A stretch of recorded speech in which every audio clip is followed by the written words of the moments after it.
It's a headline that sounds like it's from a late-night political drama. Mahmoud Khalil, the student who sparked a campus crackdown, has filed a lawsuit in Manhattan federal court accusing Trump-era officials, the Heritage Foundation, and two pro-Israel groups of conspiring to suppress his rights.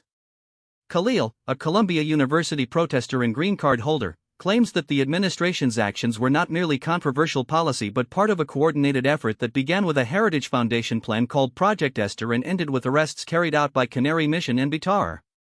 His lawyers say that the evidence shows a straight line from that plan to the targeting of Khalil and his peers, culminating in the Trump administration's detention of him in 2025.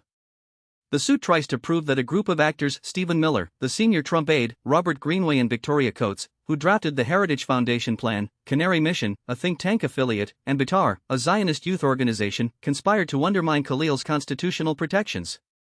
That, if a judge is convinced, could open a window into how private activism groups and a presidential administration coordinate criminal law enforcement tactics. The White House has stayed silent on the lawsuit, instead repeating its earlier condemnation. In a statement, spokeswoman Abigail Jackson reiterated the administration's claim that Khalil entered the United States on a student visa he obtained through fraud and misrepresentation. The White Zile. Khalil questions the premise. He argues that criticism of Israel is not inherently anti-Semitic and that the accusations from the government are groundless. The Heritage Foundation declined to speak, and Bitar and Canary Mission did not respond to immediate requests for comment. It's not just about a lawsuit. The case comes at a critical moment. Khalil, a leader in Colombia's student protest movement, was held in detention for several months in 2025 as the administration clamped down on pro-Palestinian demonstrations. Now the government says he is subject to deportation, and Khalil is preparing an appeal to the Supreme Court that could stop that next summer.